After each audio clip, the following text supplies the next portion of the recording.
You can go ahead now. Good morning, everybody. Good evening, depending on where you're at. This is NFT Culture, and I'm John. I'm with my partners, Pio and Malachi. And today we've got a special guest, Andres Christoph, who is the CEO and founder of EtherCards. Andres, how are you doing today? Very well, thank you. Thank you for having me here. Yeah, absolutely. We're glad to have you. So before we dive into EtherCards, which is a really cool project in the Ethereum ecosystem, I wanted to hear a little bit about yourself because we preach to our viewers, know the people behind the project. So kind of give us a little background on what first brought you into crypto. Sure. Well, I've been doing IT since more than I want to remember. I did bigger and smaller companies. We had some successful startups, and around 2013, I actually got into crypto. You probably remember Bitcoin was $10 and Ethereum did not exist. Mm-hmm. And so this is when we started to look around the technology, because its ability to remove unnecessary third parties from all kinds of processes, it really blew my mind, and mm-hmm. I saw a lot of potential in it. So we started to build. And actually, we built and deployed the very first Bitcoin ATM in Asia in 2013, early 2014, February, something like that. Mm-hmm. And it was fun, but very soon we realized that Bitcoin ATMs are not going to be the pinnacle of business development, and we wanted to do something more complex. There wasn't much opportunities and options at that time. So we took Ripple, we removed XRP, and by the way, it works very well without XRP as well. And we built in ring signatures from Monero, because we wanted to build something that is less pumpable, but has more privacy. So we built a distributed asset management system based on an early version of Ripple. It went well. The company actually operated for a while, but then Ethereum happened, and then we started to work with Ethereum since the beta days, and definitely when it came out in 2015. And we have been working with Ethereum ever since. We worked with smaller and bigger companies. We worked with the Ethereum Foundation, Consensus, and others, usually working for and implementing stuff for others. We also started to work with NFTs almost 3 years ago, so way before it became fashionable. So was there a moment, because it sounds like you had, your first with Bitcoin, and then you looked at Ripple, and you were looking at the blockchain technology, and then you mentioned when you saw Ethereum, you were like, okay, was there a specific aha moment that you had, or something that made you gravitate towards Ethereum, beyond what you had been doing previously? Yeah, I mean, I always wanted to see.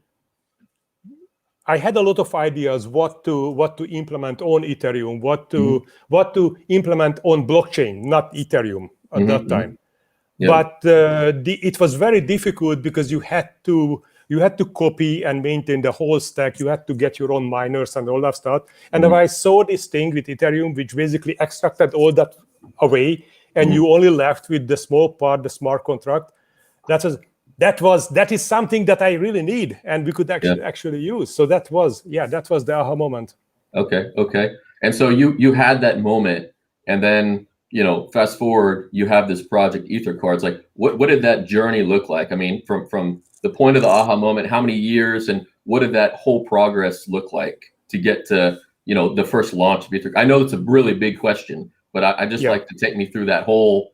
Okay, so I have, you've probably ran through multiple different ideas of what you could do before you finally settled on EtherCards. And so just throw some of those out there just for fun, so people can kind of see the ideas before EtherCards launched. Okay, so again, we started to look into NFTs about 3 years ago. We actually, in 2.5 years ago, we actually had a demo app that was using NFT chips with NFC chips with NFTs. And we made a system where the chip itself was able to own its own NFT. That was meant to create a proper connection between a physical object and an NFT. because in this way, a lot of interesting use cases became possible, like like using it for physical art pieces or physical other pieces to connect them properly. And there was no weird duality between NFTs being owned by one person and the physical object is being owned by other person. So that was fun.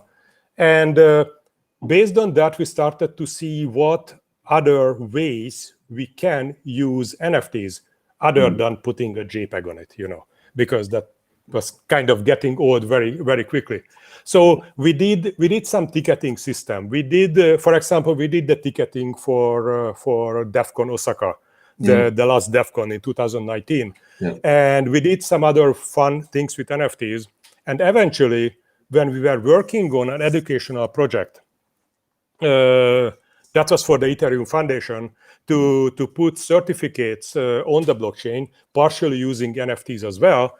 But in that time, we actually realized that there is a missing piece in the architecture that makes it possible to fund and to monetize non-financial projects on the blockchain. Because if you do a financial project, you can. It's easy. You deploy your token, your coin, and then number go up, people ape in, and then you can actually get monetization. But if you do something that is potentially very useful, which actually uses the blockchain to provide accountability, you will have a much harder time to find ways to fund your project. Yeah. Blockchain people will not find you because there is no token to ape in. And normal VCs will not find you either, usually, because if you do your stuff right, there is no customer data that can be sold. So it's kind of not as well received by VCs. So there is a lot of good projects out there that can be funded, could be funded, but cannot find a way to fund themselves. So this was the original inspiration to start EtherCards, because what we wanted to do is to create a funding and monetization framework using NFTs that can be used by non-financial projects and cannot be used to speculate that much. So the limit, the range of speculation is much smaller. You cannot actually do that kind of speculation that you can do with ERC20 tokens. Right. So that was the original inspiration to create EtherCards, to actually help open source development and non-financial project development using blockchain technology.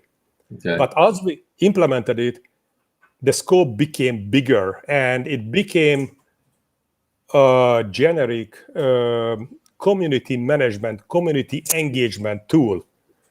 And it can still be absolutely be used to help monetize and to fund non-financial projects, but it can also be used by others, like by celebrities, by groups, by galleries, by artists and other creative types. So let me pause you right there, because before we move on to that piece of it, let's talk about the funding mechanism for like critical infrastructure projects, or like really worthy projects that can't monetize themselves very well. And you kind of hit the nail on the head. I just wanted to share my story and how I first got turned on to EtherCards. Is, I've been in this space for a while, and I've basically curated a list of what I'd say are, thought leaders, for lack of better terms, in, the blockchain space. And, and then I also have a bunch of, folks that talk about DeFi, and they're not necessarily one and the same. Sometimes they're just pumpers and shills, but sometimes they're actually building worthwhile projects. I remember, Malachi, one of my partners, his feed is, his Twitter feed is curated almost completely different. We have very little overlap between our two feeds. And so I remember my feed, I'm having mostly DeFi projects and infrastructure projects, and, he sees more of the NFT stuff.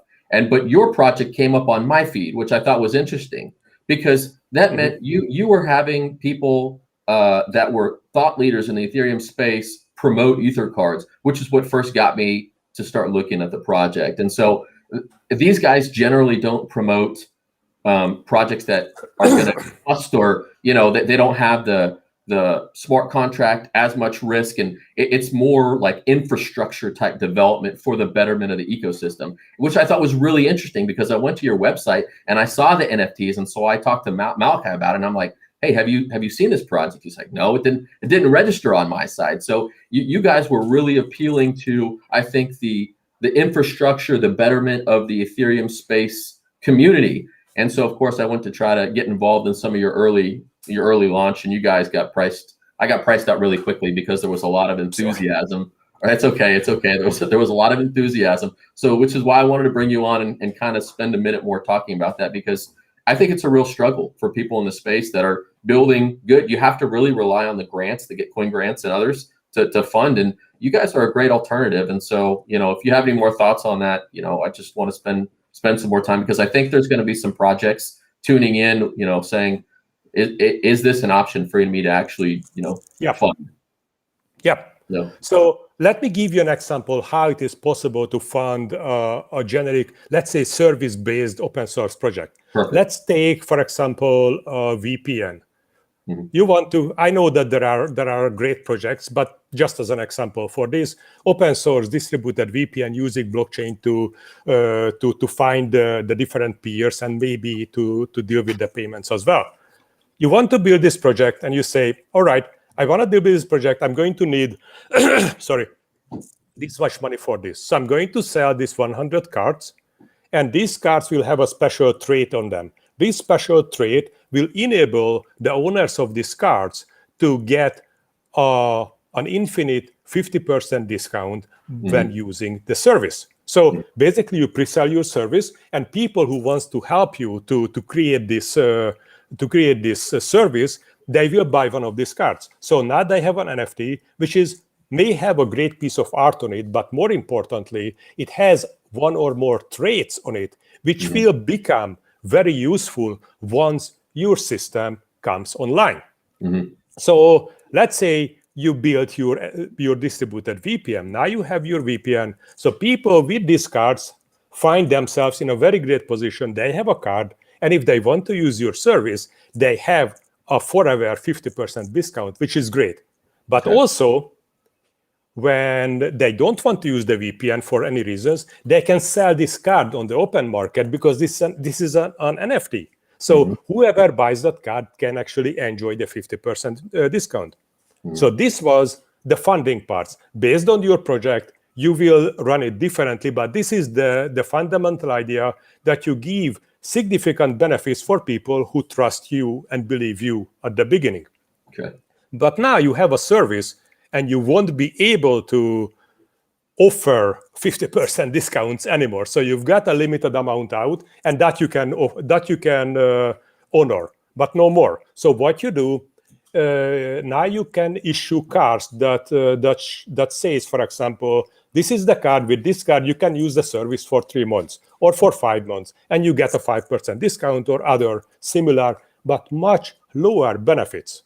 Yeah, so it scales basically as your project takes off. You don't have to give as heavy incentives to the later adopters. Yeah. Of course. So it's not even scales, but also it changes completely. Because first, what you need to get is sufficient amount of money to bootstrap the project and to start working. And after that, once you are offering a service, you will get 100 different opportunities, what kind of offers you can put on the cards that makes users able to use the service. And it's absolutely up to the actual project that you are running. So this is the fundamental idea. Okay. So you kind of talked about the inspiration for the project already, and you've talked about the monetization, but let me just kind of step back, because I don't want to get ahead of ourselves. I was just really interested in that piece, just high level. I know there's EtherCards, the platform that people use, and I know there's EtherCards, the actual tokens for, the early adopters, the community of EtherCards, the platform. And so if you can kind of walk through, the differentiation of what those two things are. Yeah. The original idea for the platform was, to create a platform for artists where they can actually do things with their NFT. Again, more than minting them putting a JPEG on them and then selling them. Mhm. So the original idea for the platform is to create a set of tools, gamification opportunities, and puzzles for the artists so they can actually utilize their NFTs. For example, and granted, most of it is still in the process of being released.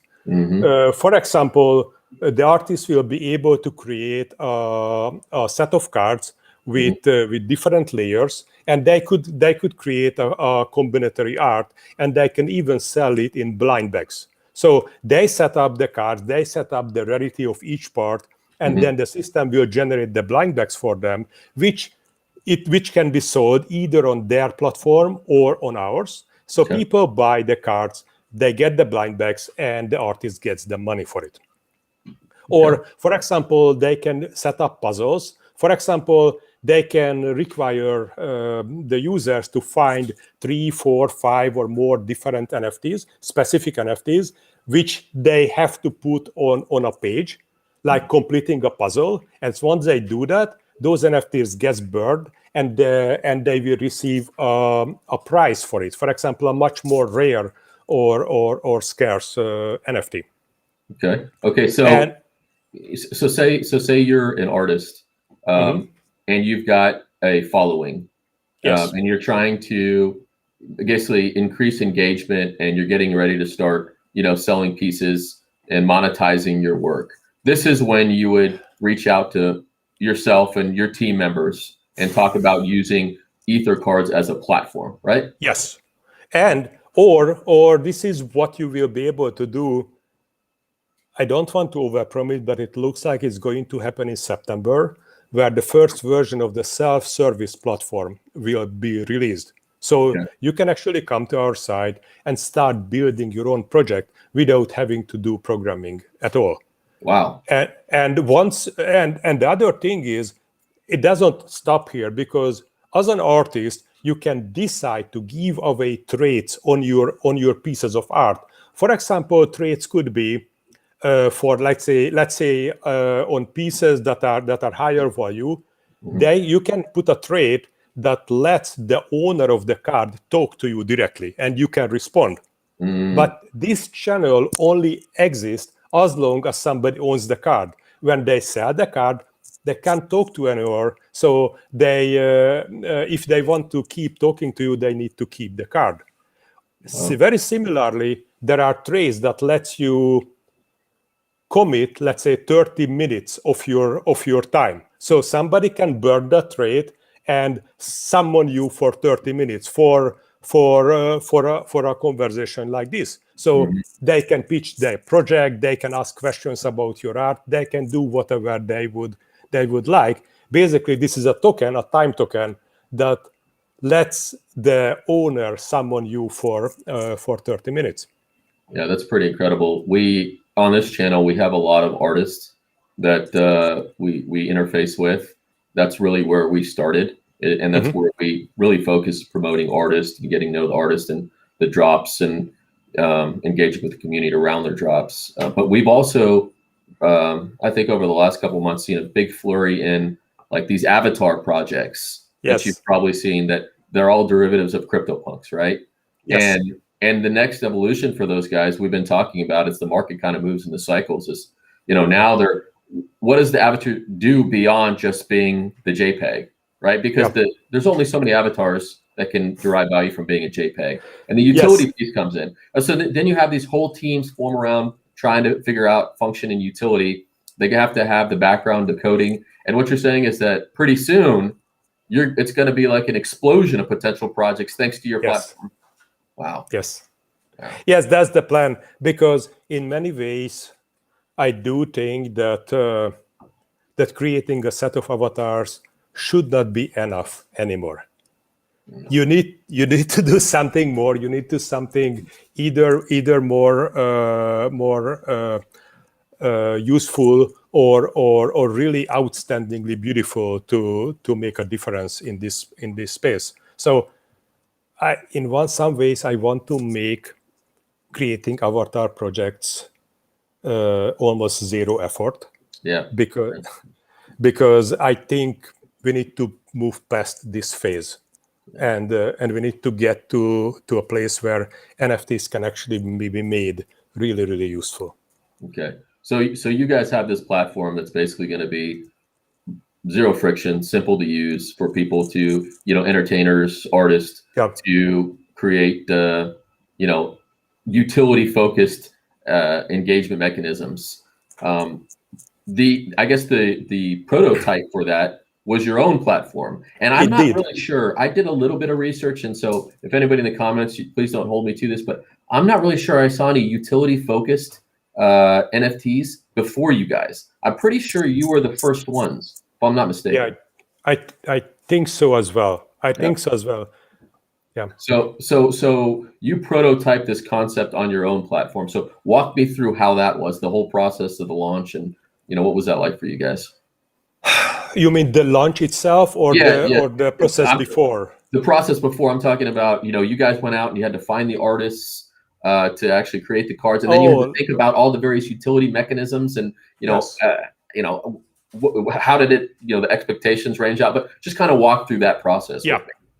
So there was a long phase that is unseen by anybody when we started to think about how can you actually make NFTs useful. What kind of utility traits you can put them to make them useful. So we went through a lot of projects, and we could always find ways to make them useful. For example, the educational projects that I talked about that actually kickstarted this whole process. It was about partially issuing certificates on the blockchain. So a university could potentially buy a card at the beginning which says, all the certificates I'm going to issue is going to be 50% discount. Or later on, when the platform is up, let's say I buy a card, and this card will let me issue 10,000 certificates, or let me issue this many courses. So there is a lot of ways that we could find that we can put utilities on the card that make sense in any different kind of project, and not only financial projects. So after that, we started to think that if we want to get out with this project, we need to find a pilot for it. So it could have been this educational project, but back in September-ish, we decided that we're going to use EtherCards for that. And then we figured out what kind of things artists could actually be doing with NFTs if they would have the abilities. And then say, why don't we put a project on that? So we started to build the project with the expectations that it's going to be used by artists, by celebrities, and by any other people where there is any kind of community involved. So we started to build the technology, and then we started to look for, so the whole thing started with the first public appearance of the project was, I think, in January this year. I said that we are working on the complete redesign of EtherCards. That was, I sent it the tweet from the EtherCards Twitter account, which was pretty much dormant for like 2 years. Yeah, because you guys had the little physicals before that, right? The physical cards. Yes. Yeah. I think I can show you these ones. I'm sorry, I'm moving my apartment, so everything is packed away. Okay. But I have this one. Probably you recognize this one. Yeah. So we did do physicals before, but those were simply very simple hardware wallets with a QR code and a scratch of surface where you could actually get the seed words for the wallet. So you could hand those over. So that was ultra simple. That has nothing to do. This is like a new incarnation of the project using the same name. Okay. And so I sent that tweet out, and like within minutes I got like 5 likes, and I said, "Okay, we are on. There is interest." Yeah. And we started to build from there. I reached out to my artist friends, and those friends reached out to their community of artists. So we have been blessed by an incredible amount of fantastic artists, many from Europe. let me Yeah, interrupt you for just 1 second there, because Yeah. the folks watching that aren't familiar with the project, you guys have a really wide spectrum of artists that were engaged. I'm talking, all different walks of life and backgrounds, and there's basically something for everybody. It's pretty impressive. Yeah. And what is interesting that these artists came and started to work with us with very little knowledge of who we are and what we are doing, and they have trusted us with hundreds and hundreds of fantastic artworks. So that definitely helped to make the project successful, and I hope that they also found the end results very successful as well. In some ways, I am behind schedule for them to provide them the actual platform that they need to use. I don't have an excuse for that. I only have an explanation. And the explanation is that after the initial release, we got a lot of interest from potential partners and clients. So we decided to work with them and work for them to establish ourselves as a major service provider in the space, and that forced us to reschedule some of the deliveries. So if I'm one of these artists, you have expectations for what's going to happen.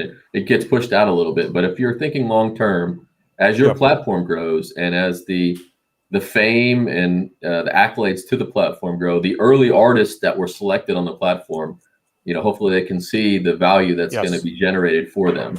So I'm sure a lot of those guys are okay there. We are actually. I'm sorry, go ahead. No, go ahead. We actually started to work with some of them. I will show you some samples later. Okay. One of the first drops that is going to come on the platform with traits is going to from Dirty Robot, which is that person is one of my favorite artists ever, and they are releasing a fantastic series. It's called Dirty Robots Seasons. So they are creating 4 images for summer, 4 images for autumn, winter, and spring, and they will be released. The summer will be released next month, and each image changes by the time of the day. So it will be different lighting, a different image in the morning, in the afternoon, in the evening, in the night. And even more interestingly, the 4 image for each season puts together a big image. So they are actually connected. And if you have 4 NFTs for the 4 image, you can put them in a forge and burn them and get the final NFT, which is the 4 image combined.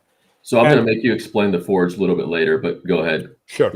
It's basically just a tool to turn multiple NFTs into something else. And what is that something else is, it really depends on the actual project or the release. But I can definitely talk about the forge. It's a fun topic. So that is. I'm sorry. Really quick for those watching, we're going to later on actually go to the EtherCards website because it's really nice, and we're going to go through some of the mechanics that potential users, so they understand how they work. But that's for a little bit later on in the stream. Yeah. Go ahead. Sorry. Yep. So that is Dirty Robot. This is going to be the first official artist release on the project. Very soon after that, we've get two more releases.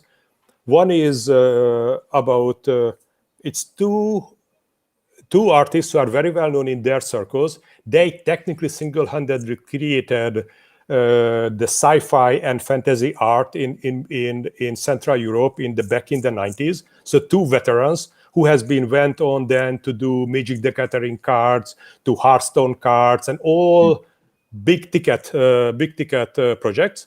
And now they are releasing their own set of NFTs on our platform with some incredibly interesting functionalities as well. The release, by the way, called Girls, Robots, Dragons, because these are the main motifs of the of the cards. It's fantasy, and they have cards that from time to time will start randomly animating.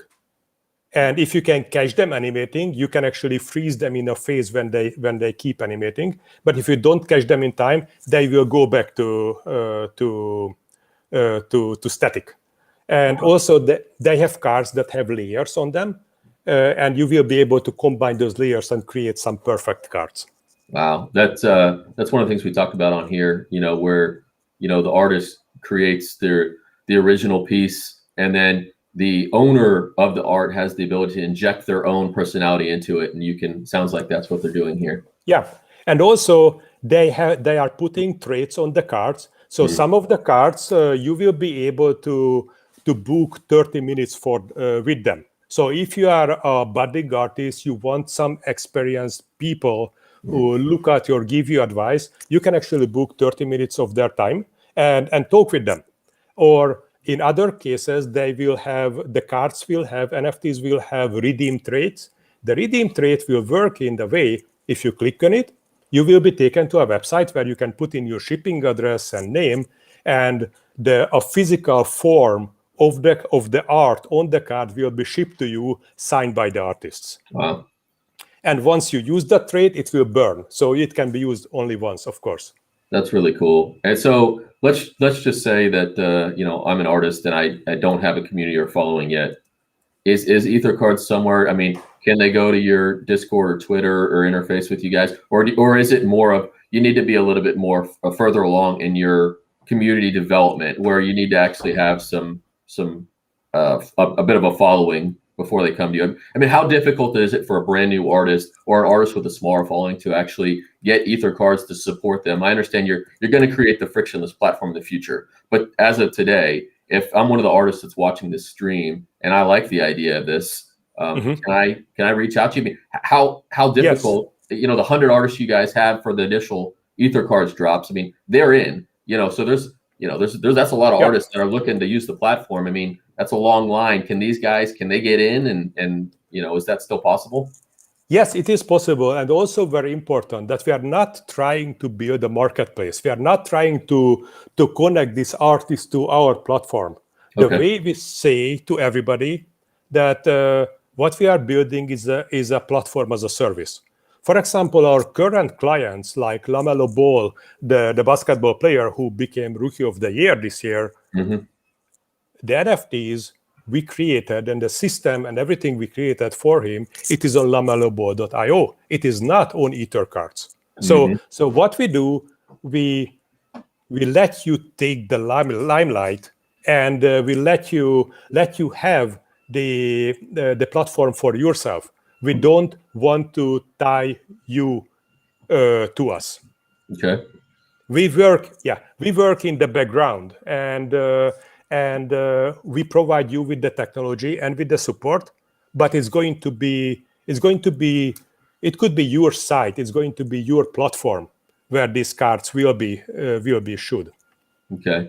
All right. So because he's got the LaMelo Ball drop, we'll kind of jump ahead and talk about this because this is a pretty marquee example of somebody using the EtherCards platform.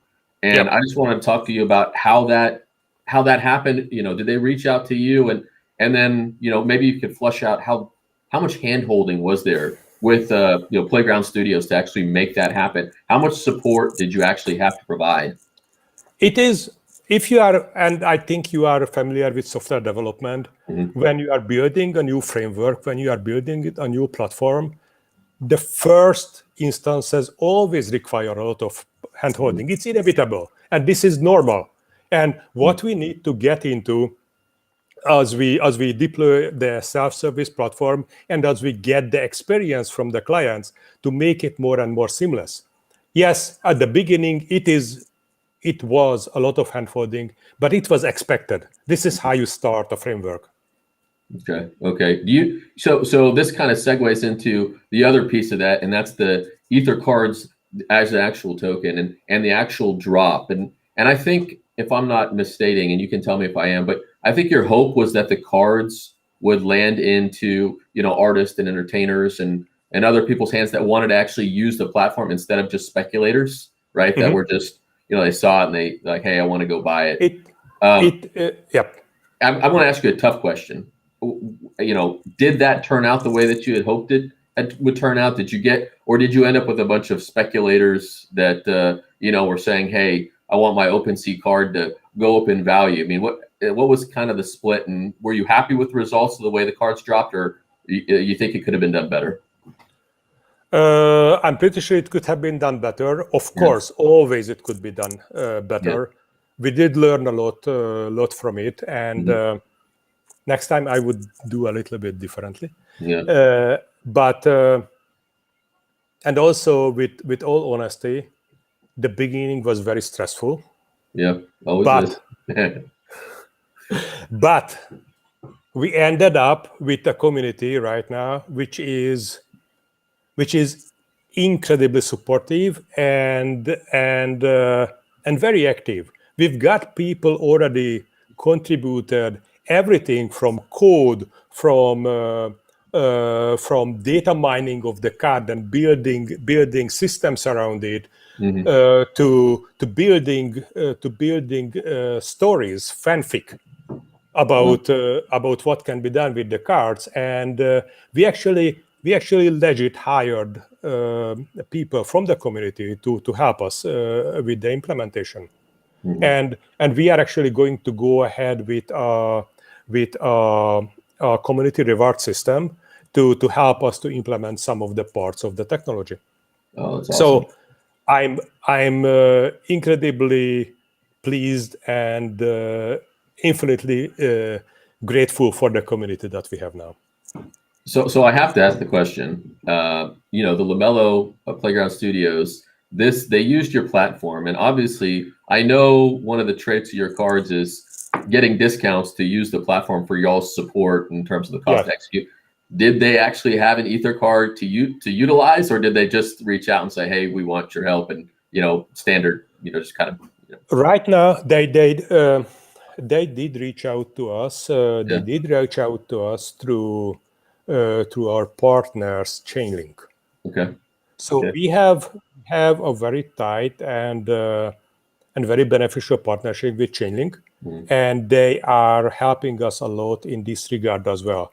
We are actually using Chainlink technology because all the on-chain randomness that we are using is coming from VRF, and we are also using and going to use even more oracles from Chainlink because we want to make these dynamic cards to be able to respond to real-world events. And for that, you need to get information onto the blockchain, and the best way is to do is with oracles. And also, again, the VRF, the randomness, it's very unintuitive to people who are not in blockchain technology, but getting actual random numbers on the blockchain is technically impossible. So in order to do that, you need to have a very elaborate piece of technology which involves oracles to actually get randomness that cannot actually be front ran and predicted. So for that, we've got the partnership with Chainlink, and they are also helping us with introductions like that. Okay. So do you know if Lamello actually had, because they launched it, they used the platform. So somebody holding that card that makes revenue or gets a percentage discount, could have actually used that. Does he actually have a card? Oh, he does. Okay. I mean, all I can say that I know of a wallet, which is I know that under their control, and that has an EtherCard. But of course, it's I cannot actually tell whether it was Lamello himself or somebody from the team. But yes, they do. Okay. Awesome. And by the way, the self-service platform, when the beta is out, it will be free of charge, but you will have to hold at least one EtherCard to use it. Okay, so it doesn't. Oh, okay. So that will add utility to a lot of the cards that maybe didn't get some of the better traits, because I think when you guys dropped, there was some randomness to the traits that popped up on the card. Yes, right? but the way it was created, that every card has a set amount of fundamental useful traits, and then above that there is some randomness. but the randomness, sometimes it's very good, sometimes it's less good, but most of the time it's more like vanity. So the randomness part was more like to bring a little bit of spice into the mixture. Okay. But every card comes with a given set of fundamentally useful traits. Okay. If we could kind of go back for a second and go back through some of the mechanics, because I'm seeing some comments, Yep. Talking about and questioning utility. And so I want to actually show the folks, like, this is actually an engagement mechanism, which is real utility for artists who are trying to grow or entertainers, whoever the person is. And so kind of walk through the various mechanics that are on the platform, because this is an introduction to people to EtherCards. Yes. So Pio, do you mind pulling up, going to the EtherCards website and just kind of, if you could pull that up for us. Can you get to, if I may ask you to get to explorer.ether.cards? Go ahead, Pio. Do you see that? You want to go to explore.ether.cards? Explorer. Okay. Explorer.ether.cards. He's going to pull it up here. Thank you. All right. So these are the actual cards. If you could please scroll down a little bit. So I want to see more cards. Yeah. And I don't know. Click on any of these. Click on any of these cards. Click on one you like, Pio. Thank you. So this is one of the cards. It looks like this is card number 25. As you can see, it has a nice animation in it. But the more important stuff is, and I don't remember this card, so we will see, is that it has 12 traits on it. So if you see the number 12 on the top right corner, if you could please click on that. Click on the number 12. There we go. So you can see that there is different traits on it. If you could please go up and click on the first one. That one, yeah. That is a forge protector. So forge in this context is a fun process where you can have 2 cards with 5 layers, 2 ether cards. And in the forge, you can actually pick layers from both cards and create the combination that you really, really, really want. Yes. But the price for it, that you create one card, but you need to burn the other card. So basically, you give up one card to create something that you really like. But if you have Forge Protector on that second card, then you will keep the other card as well. Oh, wow. So this is a trait. It's a passive trait that will protect your card once when using the Forge, and after that it burns. So this is a kind of fun gamification utility on the card. Let me ask, please click the X, get and there is click on the P. There is a P on the side, that one. Punk Battle Ticket. So this is interesting. We've got 30 CryptoPunks waiting to be given away. You can actually see them on punks.ethercards.eth on the ENS domain. So we have 30 CryptoPunks to give away via a Battle Royale game. The Battle Royale game right now in beta, it can be tested, and we're going to hold the... I'm sorry. So you guys have 30 CryptoPunks? Yes. That you're planning to be giving away in this Battle Royale? Yes. Wow. Okay. Yes. And it's publicly viewable on punks.ethercards.eth. So you can actually look them up. It's good. Wow. 30 CryptoPunks. And so how do I play? you get one of the ether cards with the Punk Battle ticket, and then you will be able to play the game. Again, the game is in beta. Next week or the week after that, we will hold a local small mini tournament, because with our beta testers, because we want to make sure that the game is well balanced. The reason we are doing this, because we don't want to give the cards, the punks away like randomly, because this is not a gambling project. So you enter the game, you put together your fighter, and may the best one win.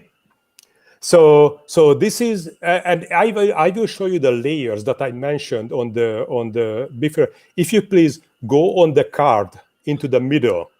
So Andras, can I just deviate and ask you a question real quick while he's pulling this up?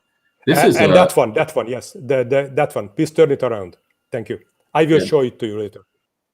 Okay, this is I mean, that's a pretty big deal. I mean, you know, one of our entire viewership, you know, everybody talks about punks. They've basically gone mainstream, and you know, I'm surprised that I haven't really seen more on the Battle Royale just through my curated Twitter feed. And I'm just wondering if people aren't talking about it because they don't want other people to join. You know, like I mean, because that's, I mean, I saw some people, you know, obviously there's always going to be people that end up with your tokens, EtherCards, that, you know, just want to see the value go up. They speculate on it. I mean, this is a huge deal. You're going to see these cards are probably, after this stream, I hate to say it, probably going to be out of my reach. While I'm sitting here on stream, they're probably going to go out of my reach. But you have any thoughts on why that you know, there hasn't been more chatter in CT on this, especially from punk owners? That's a long story, and I don't necessarily want to get into that. Okay, all right. We'll leave it. Yeah, no worries. If you don't want to get into it, it's just I don't want to get into that. Okay, I'll let you get back. Go ahead and keep going on this card here. Just please click on anywhere on the card. Click on the right one. Yeah, the right one, that one. So as you can see, the card has 5 layers. And you can even see the name of the artist who created these layers. This is just one fun mechanism that we came up with. And this is not actually a utility. This is more like a vanity. Mm-hmm. But again, if you have 2 cards, then in the forge, you can pick any of the layers any way you want in order to make the card that you want. And if finally click on the cards one more. Thank you. See, now we can see the layers. So each card has 5 random layers. We had 15 artists creating these 5 layers each. And then these layers are randomly combined in the cards. And there are some traits out that will let you work with these layers. You can actually reroll the layers. You can create your own card in the forge and do some fun things with it. But from the utility point of view, this is not really a utility. This is more like a fun activity. But this is definitely what you can see is these are the kind of things that you will be able to do with the self-service platform. Anything from technically a CryptoPunk like avatar project or something where you combine arts from different artists, you will be able to utilize whatever you like. We actually call it the accidental collaboration, this layer art, because the artists, when they created it, they did not know about each other's work. So the collaboration, what you can see on the cards, are indeed accidental. Wow, that's cool. And so yeah, that's about it. And if you click on the card again, one more thing I want to show you. You can see the small OpenSea button on the screen. May I ask you to click on that? Just below #25. That one, yes, thank you. Let's wait until it loads. There we go. So what I wanted to show you, that we took a lot of effort to make the cards interactive on OpenSea as well, and hopefully ideal other platforms as well. Can you please click on the number 12? So you can see that the traits are actually accessible here as well, and once the traits are online and you own the card, you can actually interact with the traits on the card even when it's on OpenSea.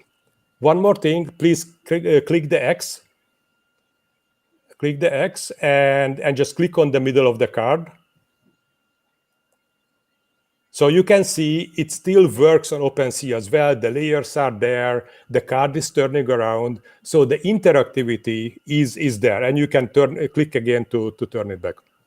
So this is one of the very important part of the platform. If you are releasing your own card set, you want to make sure that people, the owners and others, will interact with you and with your domain, even if the card is outside of your reach because it was sold. So Right. this interactivity, these cards can actually take the platform with them. Okay. And soon you should be able to play games on the card on OpenSea. So are there any other utility besides the forwards that you kind of want to go over for that people can utilize, artists? I know you mentioned the blind bags, and if there's any others, I'd like to showcase those for the viewers. At this point, I really don't have more to go through. We Okay. do have the Forge, which I could demo, but unfortunately I did not prepare for that, so I won't be able to demo it myself.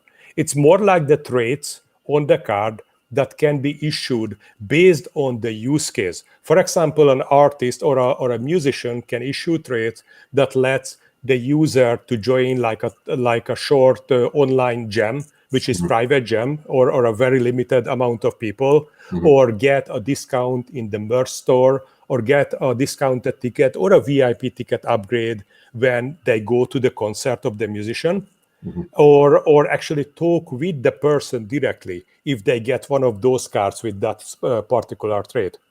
One of the fun things that we did, and it actually was part of the platform, and it will be deployed to anybody who uses the platform, is that we have a Discord integration.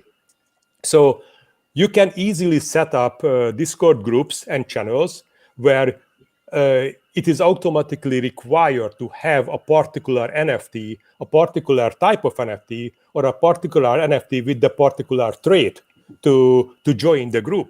So in this way, you can create groups with very limited user base, and in order to get in, you need to get the right card. Right. Okay.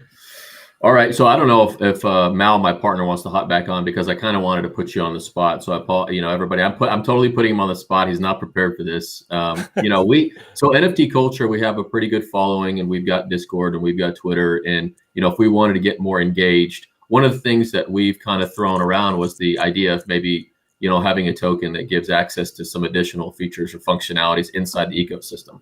Yeah. So if we're going to do that, right, you guys have looks like a platform that's going to be just perfect for it. Any thoughts or mechanics that you'd throw out there? What's the kind of the process to walk somebody like us coming in saying, hey, we'd like to do this? Who do we get in touch with? And, what's step one to, the final look like? We do have a business form, which is on bizdev.ether.cards, where you can actually fill out for now a very simple form, and then we will get back to you. So that is the way that I would say we would start. And we are actually getting quite a few inquiries every day about new projects. What we want to focus on now, because we have about a dozen different projects coming up in the next 2 months.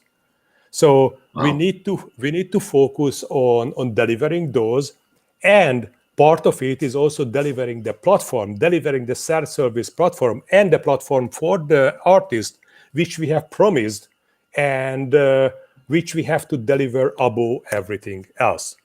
But we will keep working with partners as well, with the early partners, and do as much handholding as possible to release excellent products. We actually have now working with an indie filmmaker who would like to use very special traits to create awareness and in some level of funding for his indie movie that he is shooting.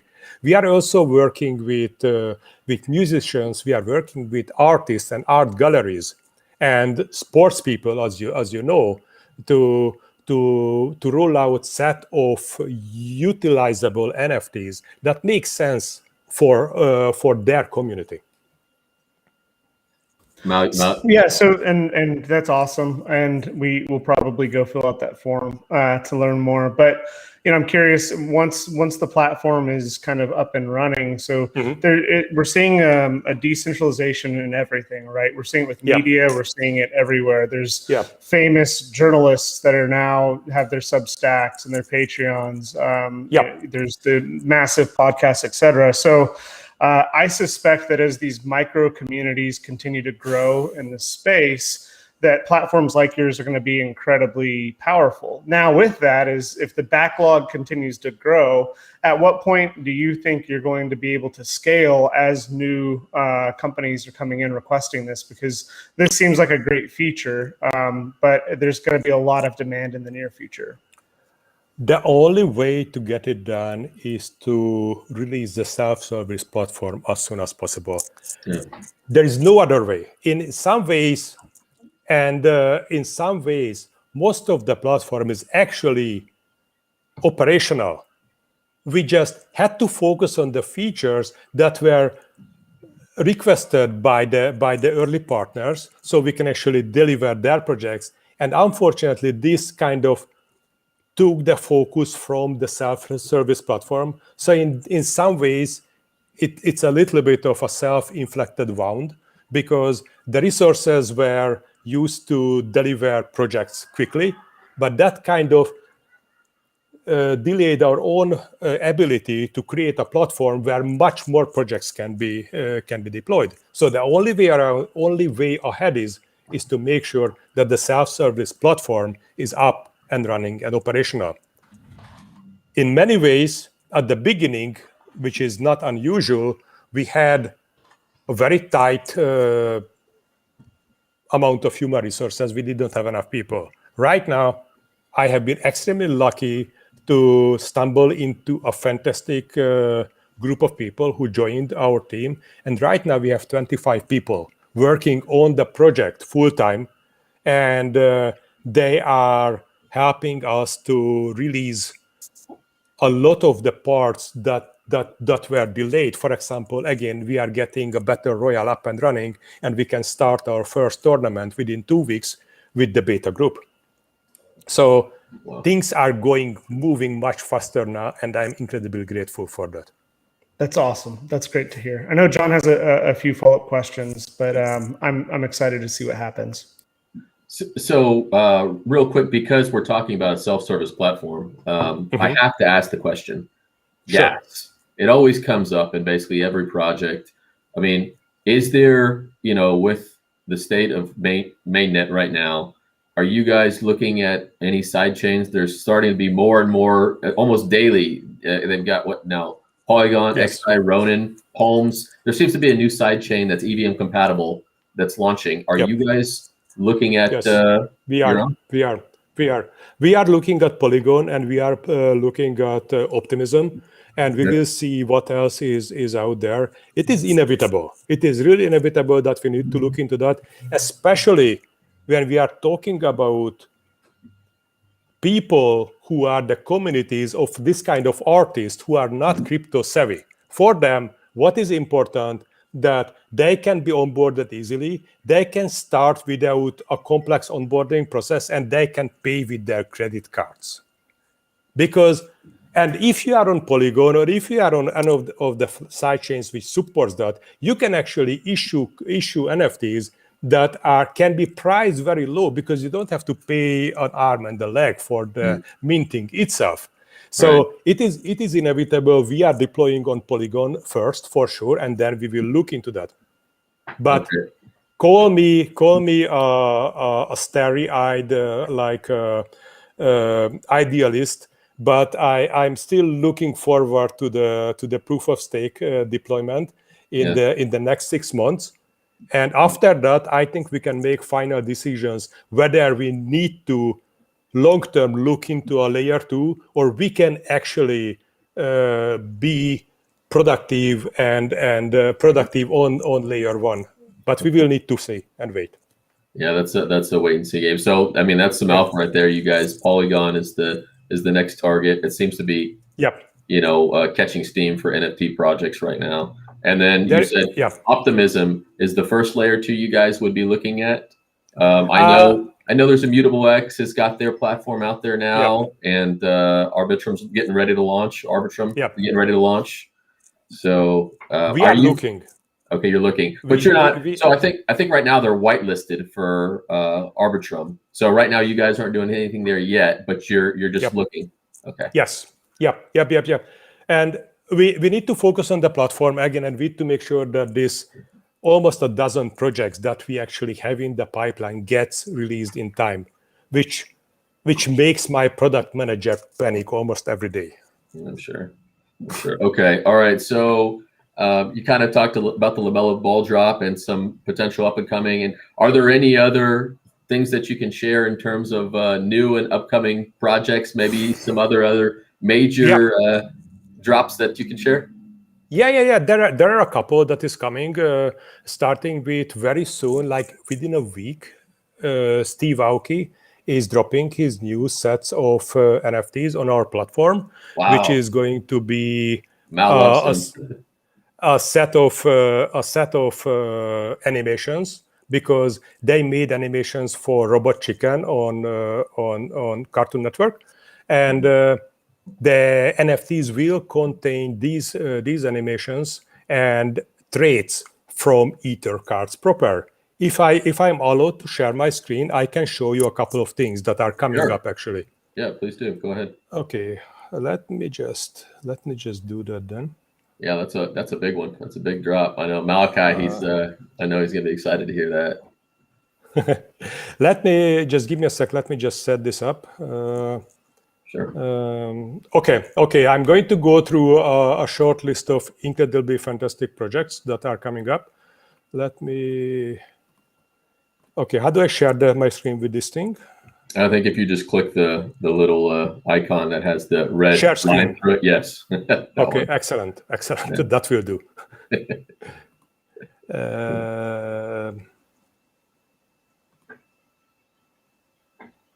Yeah, I think that's all I want to share, and I will switch tab. I think it should work. Yeah. Okay.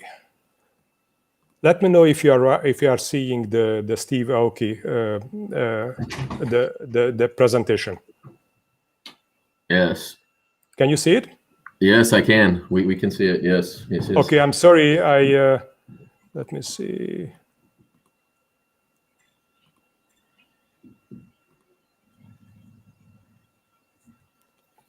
So can you still see it? Yes. Is this going to be similar to the LaMelo Ball, where it's his own platform? Playground Studios did it. Yeah, same thing. Yes. Okay. Yes. It's going to be his own platform. Actually, part of the sale will be on Nifty Gateway.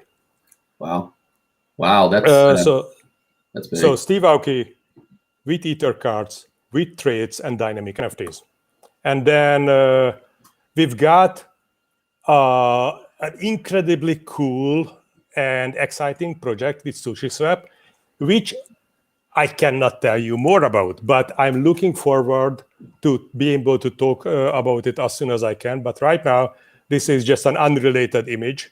And I just wanted to show you that we are actually working with them on something that blew my mind and is going to push our technology to the limits. But I'm really looking forward to that. Let me just give you my outsider opinion on that. That's going to be, you're going to get a lot of buzz in the DeFi community, and you're going to get a lot of what I refer to as apes coming to your platform after this. So this is an ape platform right here. I hope so. It's going to be. I would love to talk about it because it's an incredibly interesting stuff, but I can't yet.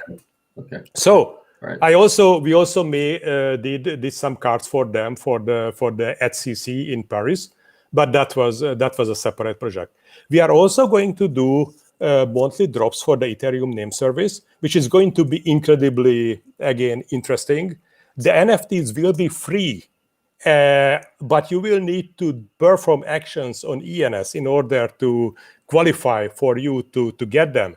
And they will come with traits. Some of them will come with a magic token with which you can summon Nick Johnson himself for half an hour.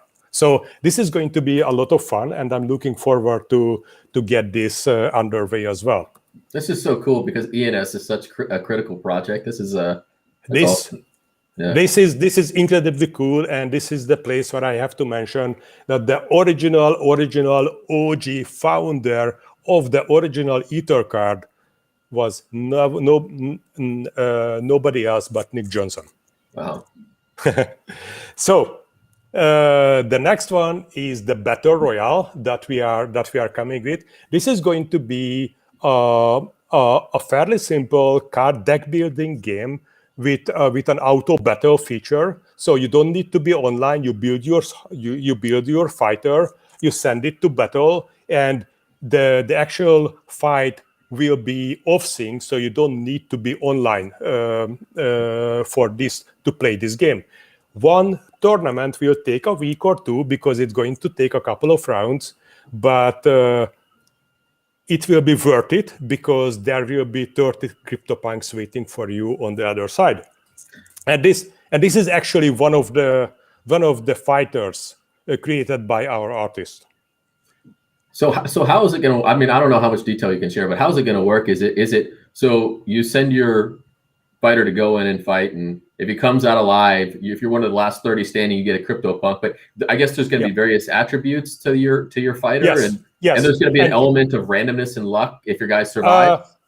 A little bit. It is inevitable that in some ways, at the very least, how you are being paired up with others, there will be some randomness. Mm-hmm. But according to our test and according to the test, our beta testers as well, you can absolutely dominate if you put your deck together in the right way. Okay. So if you just click on the number to randomize your deck and then just send it, of course it's going to be quite up to your luck. But if you put in the effort and you put in the right deck, then you can absolutely win the game based on your skills. Wow. Yeah, that's super exciting. Okay, this is going to be interesting. This is the first drop that we are going to get by the two senior artists that I mentioned, Zoltán Boros and Gábor Szikszai. They have been working with. They are working with Niantic. They have been working with for a lot of very high-profile projects, and they are the OGs of the space. They are going to create a drop on our platform, which is going to be in the form of blind bags. And you will be able to get some very interesting and very rare traits. For example, a half-an-hour meeting with them or their own works printed out and signed by them. Oh, cool. So this is going to be a lot of fun. And we are using these drops also to kind of showcase the technology that we are working with. Yeah. The next one is Dirty Robot season. What you see here is the completed summer image. This image will be cut up to 4 pieces. It has 4 different NFTs that you will be able to get in the blind bag, and each image will change. The coloring and the shades on the image will change based on the time of the day. So in the early morning, in the afternoon, in the night, the images will match your time zone. So I think it's going to be a lot of fun. And it adds a whole nother dimension to art. Yes, right? The time element and the change. That's really cool. And you will be able to actually combine, if you are lucky enough to get all the 4 seasons, all the 4 cards of each seasons, you will be able to get something very special. But I cannot reveal more about that. One more drop that is coming up is the amazing Mark McKenna, who has been doing who was. For decades, he was drawing the official Batman and some of the Star Wars comic books as well. So he created an incredibly dark take on Alice in Wonderland. So we have a set of images, a set of animations on that. And this is going to be the third drop that is coming up from a particular artist. Moving on, so this is the new Forge on our own platform. So this is the place where you will be able to take 2 of your cards and forge them into a specific card. This actually looks very good. It's lots of particle effects and everything else. Unfortunately, I did not have the time for that. So please believe me, and it will be released very soon on the platform. Let me ask you a quick question. Sure. If you have 2 cards and you forge them and they both have the Battle Royale, does that mean only one Battle Royale is left? Yes. Okay. so you need to make some very hard decisions there. So you could get out there and try to buy up all the Battle Royales and merge them into only one card, and only one person enters the Battle Royale. There are thousands of cards like that out. Okay. So it's going to be a very, very expensive. It's going to be a Goldfinger attack. Okay. Let's move on because I want to finish. Okay, genomes. Genomes is an incredibly good project. Is a way to get your genome sequenced in a way where your personal data is not being shared by anybody else ever. So we are partnering with genomes, and some of the EtherCards will get drops of tokens, which you can actually use to get your own genome sequenced. We know the genomes guys for a long time, and what they are doing is very commendable. They are providing a great service, and they are extremely careful with customer data. So that's why we decided to partner with them for this very special drop. So this drop will happen onto EtherCards, onto existing EtherCards. We are also going to start creating our own monthly kind of drop crates, where you can get one of these packs that we are doing, and you will find a lot of very interesting inside. Could be EtherCards, could be drops from Dirty Robots or any other previous drops, and basically a random selection of very high quality NFTs that we will be able to provide for you in a very, very affordable way. And we have some plans and gamifications for people who are diligent enough to get a drop every month for a year. Again, there will be a special forge for them to turn those drops into something very special. So one thing that I missed that you might have said was the EtherCards that already exist for the platform. Are you guys minting any more, or is that? No, it's done. It's done. Okay. So, if they popped up in this monthly art drop, it would be one that you guys are have in your treasury. I still have, yes, because we still have a vault with some cards. Yes. Okay. Yeah, but no more EtherCards ever. That is it. There will be only less, not more. Okay. So just to kind of wrap up and close out on you, I wanted to ask you some closeout questions. Sure. Let me stop sharing. Yeah. Unless you have more to share. I don't want to stop you from sharing if you have more to share. One more thing, Dust is coming. Okay. Dust is coming. Okay. Dust is a very interesting concept. This is a way to reward community. So let me ask you a question. What happens if you have a physical collectible that you buy somewhere and you put it on the shelf and you never look at it? What happens with it? I'm going to go out on a limb and say it collects dust. Indeed. You just lob that one up, and And that is what's going to happen with EtherCards as well. So Dust is a way to reward the community and to create some extremely interesting mechanics that will happen very soon. Our target is end of October and the end of August with it. And the source of the dust will be the EtherCards. So the cards will collect dust, and then the dust will be and can be used in a host of very interesting ways, but I cannot yet share about that more. So this sounds like a staking model, but like a gamification on the staking. Yes. Yeah. Cool. Yeah, Cool. that's very close. Yeah. Okay. That's about it.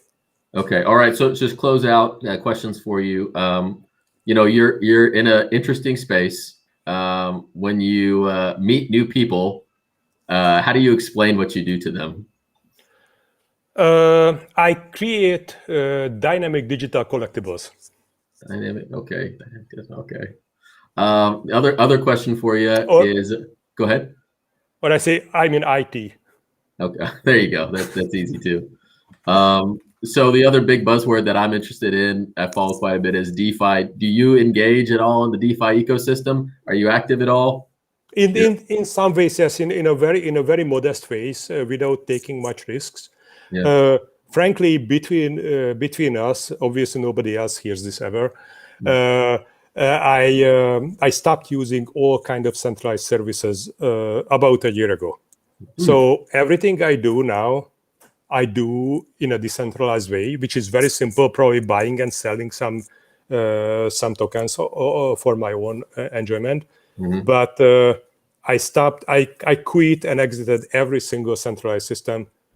And because of that, I actually missed out some deals because some tokens weren't available in these systems, but I'm not missing them.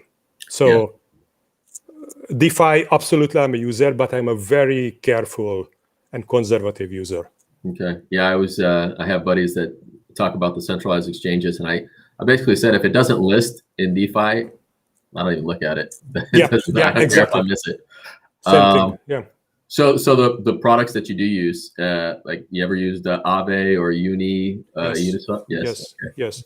Aave, Uniswap, SushiSwap, Synthetics. I did use them. Yeah. Okay. All right. Okay. And then the final one, and this I got to ask everybody that comes on, is if you had to put your entire value into one digital token and hold it, which one would it be? Where do you put your value?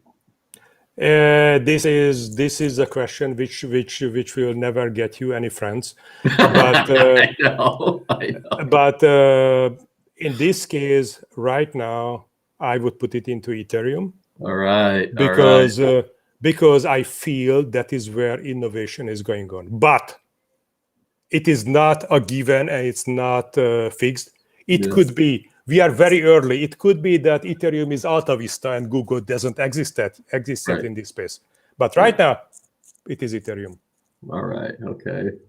Andres, thank you for the time. Super exciting platform. I think you guys are doing all the right things and for the right reasons. And, we look forward to seeing more from you guys. Fantastic. Thank you very much. It's much appreciated of being your guest. And I'm looking forward to maybe meet again later. Yeah, absolutely. Bye-bye. Thank you. Bye-bye.